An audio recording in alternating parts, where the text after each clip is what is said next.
Order. Question number 12, Darroch Ball. Thank you, sir. To the Minister, does she stand by all her statements in regard to the provision of social services? The Honourable Anne Tolley. Yes. Supplementary. Supplementary question, Darroch Ball. Does she still stand by the statements she made on Q&A on the 21st of June? Quote, if it delivers good results, why not? End quote. And, quote, if private enterprise can deliver those sorts of results, I wouldn't hesitate to use them, end quote, when she was asked about Serco providing child services in New Zealand.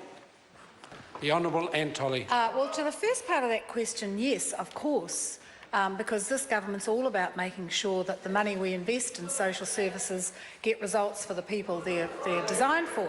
But I did never, ever answered any question in regards to Serco, and I've had no conversations with them about any social services. In fact, it was the interviewer who talked about Serco using them as an example of private enterprise.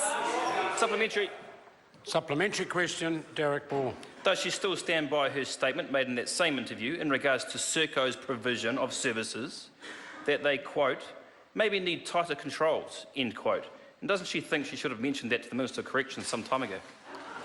No. The Honourable Paula Bennett. Oh, really? Oh, sorry, the Honourable Anne Tolley. It's the orange. The Honourable Anne Tolley.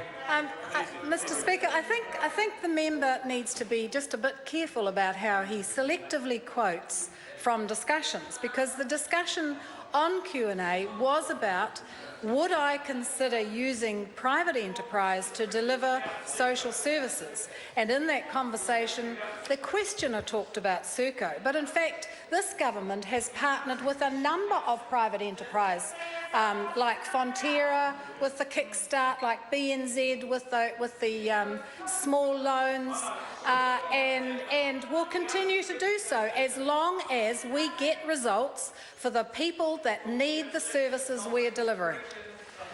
Supplementary question, Darroch Ball. What would her actions be if she continues with her plans to privatise social services with the likes of Serco, and Serco fails as extensively as they have in corrections, but this time costing children's lives? The Honourable Anne Tolley, and as far as his ministerial responsibility. Mr. Speaker, I will say it in words of one syllable so the member can understand. I have had no discussions with Serco at all about the provision of social services, but this government is determined to make sure that the money we invest in social services actually is effective and makes changes in people's lives. Correct. Order, sir. Point of order. Order. Point of order, Darroch Ball. I seek leave for the benefit of the Minister to table the Q&A transcript. Order. The member can start this again, doing it correctly if he expects me to give him a chance of me putting the leave. Point of order, sir. Point of order, Darroch Ball. I seek leave to table the transcript of the Q&A interview. Order. In which... That is not necessary to go any further. If its members want it, they can get it themselves. And that concludes. Point of order, Ron Mark. Mr. Speaker. Order. It is, we hope, a genuine point of order. We will listen to it. Well, order. But it will now be heard in silence. Mr. Speaker, could I ask you in time to reflect on the tape today? There is a feeling in my caucus that on occasions we are subjected to some pretty harsh treatment by yourself. The member will resume his seat. Very lucky that I'm allowing the member to even stay in the House with that sort of accusation. I always review the tapes, and I will always continue to review the tapes.